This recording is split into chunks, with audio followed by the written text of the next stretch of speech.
অসমীয়াৰ স্বাভিমান গামোচাত জুবিনৰ গীত তাঁতশালত প্ৰাণ পাই উঠিল প্ৰাণৰ শিল্পীৰ গান খুৱাঙৰ শিপিনী ডালিমী লাহন গগৈৰ ব্যতিক্ৰমী প্ৰয়াস 5 মাহৰ নিৰন্তৰ প্ৰচেষ্টাৰ সৃষ্টি এয়া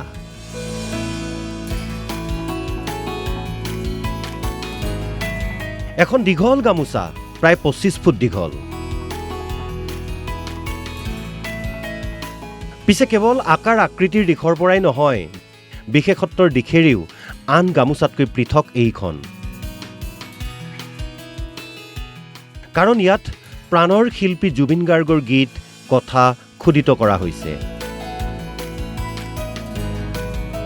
খুৱাঙৰ হালধিবাৰীৰ আহোম নগৰৰ ডালিমী লাহন গগৈ নামৰ বোৱাৰীগৰাকীৰ তাঁতৰ শালত প্ৰাণ পাই উঠে জুবিন গাৰ্গৰ 9টাকৈ গীত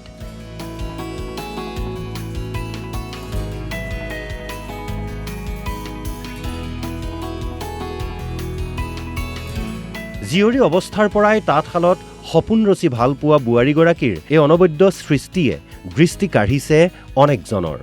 ঈশ্বৰ পুত্ৰ জুবিন গাৰ্গ হেৰাই যোৱাত আমি সকলোৱে আসলে বহুত দুখিত এটো আমি বুজাই ক'ব নোৱাৰো সকলো আবেগিক মুহূৰ্ত হয় আবেগিক মুহূৰ্ত সকলোৱে বুজি পাইছে সেই মুহূৰ্তত মই আসলে গামোচা লগাম বুলি ভাবি আছিলো বিহুৱান হিচাপে কিন্তু তেতিয়া ইমান দুখ লাগিলে যে তেওঁ এনেকুৱা এটা সময় হ'ল আহিলে যেটো আমি আসলে অসমবাসীয়ে কল্পনা কৰা নাছিলো তাৰপিছত সেই সময়তে মই ভাবিলো জুবিনদাৰ মায়াবিনী যেটো এতিয়া প্ৰাৰ্থনা ৰূপে আৰম্ভ হৈছে সকলোৱে প্ৰাৰ্থনা বুলি ভাবিছে আৰু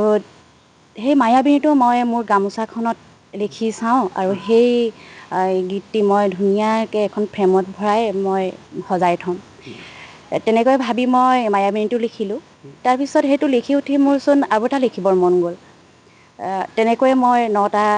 গীত কমপ্লিট কৰিলো আৰু তাৰ ডালিমীৰ এই সুন্দৰ প্ৰচেষ্টাত স্বামী জা আৰু শহুৰ শাহুৱেকেও যথেষ্ট পৰিমাণে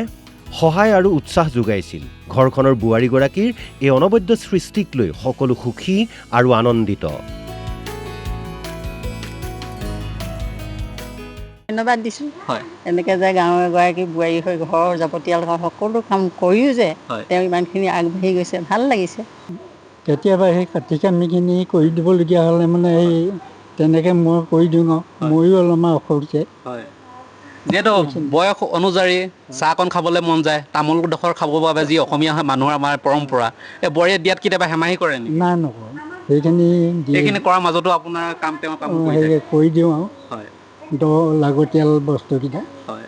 আমি ঘৰৰ কাম কাজৰ মাজতে দুইজনী বাই ভনী নিচিনা সদায় মিলিজুলি থাকোঁ তেখেতে ইমান এটা যিহেতু ডাঙৰ কাম কৰিবলৈ লৈছে মহান কাম জুবিন দা অমৰ ময়ো অমৰ তেখেত হয়নে অসমীয়া জাতিৰ কাৰণে কিমান তেওঁ আগবঢ়াই থৈ গৈছে সেই হেতুকে ভাবিলোঁ তেওঁ সেইখিনি সময়ত যথেষ্ট বেমাৰ হৈ আছিল বেমাৰ মানে কি তেখেত তলত বহিব নোৱাৰে